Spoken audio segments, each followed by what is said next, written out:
જય સ્વર્ગવાસી દાદાની જય યુસો યુસો મનુષ્ય અવતારશે રે યુસો યુસો મનુષ્ય અવતારશે રે ઇથી યુસાસે સત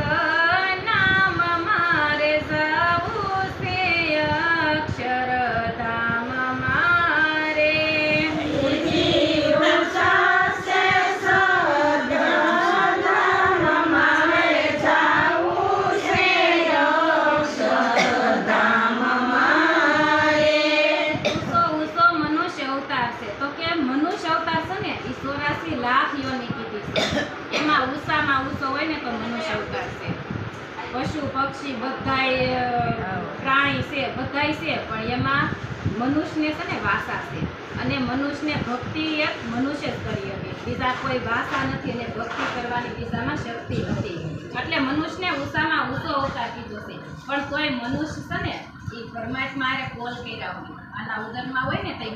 માના ઉદરમાં કે કોલ કર્યા હોય કે હે પરમાત્મા તું મને આમાંથી છોડાયો કરે કોઈથી નહીં ભૂલું પણ આ એટલો સ્વાર્થથી માયાળું થઈ જાય ને એટલે માના ઉદરમાંથી બહાર આવે ને એટલે માયાના મંડપ નીચે આવે ને એટલે પેલો શબ્દ ઉચ્ચારે કે હું આ એટલે કે હું અહીંયા તું ત્યાંથી અંતર પડી જાય પરમાત્માનો જ અંશ છે પણ પાછું ત્યાં મન વચ્ચે ઊભું થઈ જાય છે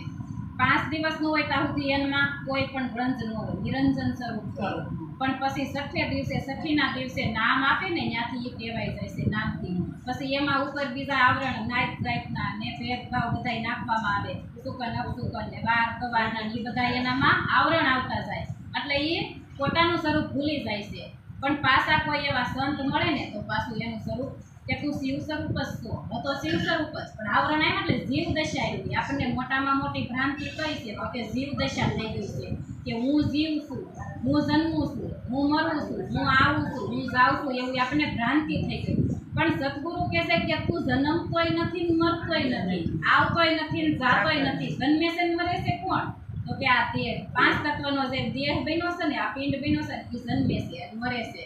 આમાં રહેવા વાળો ચેતન જે આત્મા છે ને એ તો અજર અમર છે એ જન્મતોય નથી મરતોય નથી આવતોય નથી જાતોય નથી એ શુદ્ધ સચ્ચિદાનંદ સ્વરૂપ નિરંજન આત્મા પોતે છે એને જાણવાનું છે પણ આપણે મનુષ્ય અવતાર મેળો પણ આપણે બધાય મોહ ને માયા મારે તારે પારકી પંચાયતમાં જ આપણે એળે ગુમાવી રહ્યા છીએ એને આપણે જાણવાની કોશિશ કરતા નથી પણ એટલે કીધું અને આ મનની જ માયાજાળ છે એટલે કીધું ને કે પશુ કી બને પન્યા નરકા કશું ના હોય પણ નર એસી કરણી કરે ને તો નરકા નારાયણ હોય પશુ છે ને એમાંથી ગધેડાનું છે ને એમાંથી રૂપુઈ બને પછી કોઈ પશુ પ્રાણી હોય એમાંથી હાડકામાંથી કોઈ કડલી બને છે કોઈના બીજું બધાય પશુના બધાય અંગને રૂવાટી શીખે કાયમ આવે છે પણ માણસનું કાંઈ આવતું નથી પણ નર એવી કરણી કરે ને તો નરમાંથી નારાયણ બનવાની શક્તિ મનુષ્યમાં છે પણ નર એસી કરણી કરે તો પણ એ એળે ગુમાવી રહ્યો છે અને આ મન છે ને એને સમજાવવાનું છે મન કરવા દેતું નથી મન છે ને એનામાં એટલી શક્તિ છે ને પવનથી પણ તેજ છે એ ક્યાંનું ત્યાં તમને સત્યના રાહે આપણે આવવું હોય પણ મન ક્યાં આવડે રસ્તે લઈ જાય ને એ કોઈને ખબર નથી એનું નક્કી નથી એટલે મનને જ કાબુમાં કરવાનું છે મન કાબુમાં કોણ કરે તો કે કોઈ એવા સદગુરુ હોય ને એ મનને કાબુમાં કરે બાકી બીજા કોઈ ડોક્ટર વકીલ રાજકારણી ગમે ત્યાં દુનિયાના છેડે જાઓ મનને કોઈ કાબુમાં નહીં મનને એટલે તો હળાયા ઢોર જેવું છે ક્યાં ભટકે ને એનું જ નક્કી નહીં એટલે એક વાણીમાં કીધું મન શાને ફરે છે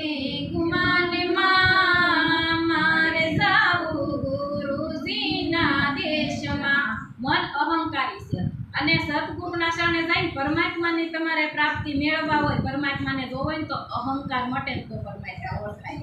અહમ પેલા છોડવાનો એક જ્ઞાનમાં 2 તલવાર રહી શકે નહીં કા જ્ઞાન અને કા અજ્ઞાન અજ્ઞાનને તમારે જ્ઞાન પ્રાપ્ત કરવું છે તો અજ્ઞાનને છોડવું પડે અહંકાર છૂટે અહંકાર છે ને એ જ મોટો છે આપણે એમ કહીએ હું આમ કરું હું એ અહીંયા આવે હું થોડો અહીંયા થાવ એટલું આપણામાં અભિમાન છે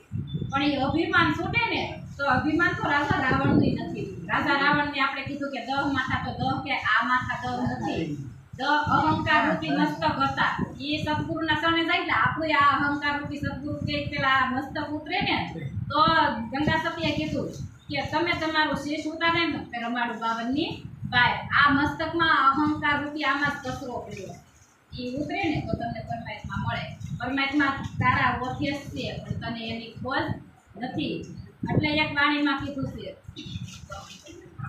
મન તું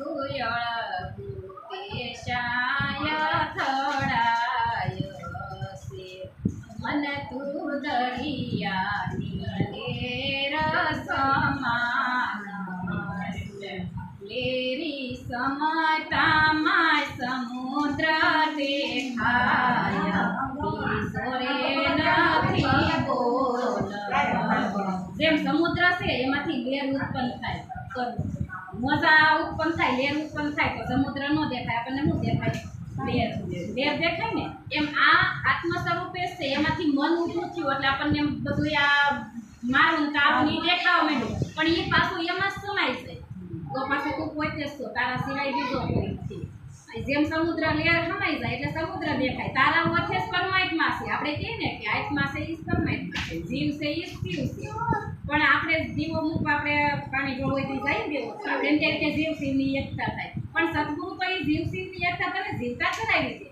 કે તું પોતે શિવ સ્વરૂપ છો એ ભ્રાંતિ બધી મટાડી દે તું જીવ નથી તું શિવ છો તું શુદ્ધ સચિદાનંદ સ્વરૂપ છો એટલે એક દ્રષ્ટાંત છે એક સિંહ હતો ને એ જંગલમાં એના બસાને લઈને કરતો હતો એટલે એનું બસું થોડુંક સૂકું પડી ગયું એનાથી એટલે એક બકરાનું ઘેટા બકરા સાતો ભળવા એની ભેગું બસું વળી ગયું એટલે બસું તો અજ્ઞાન હતું નાનું હતું એટલે એનામાં અબૂધ હતું એનામાં ખબર નહોતી એટલે બસું બકરામાં પછી રહેવા લાગ્યું ખાવા પીવા લાગ્યું એની માથે સૂકું પડી ગયું એટલે પછી એને જાતની પોતે બકરું માનવા લાગ્યું કે હું બકરું છું એમ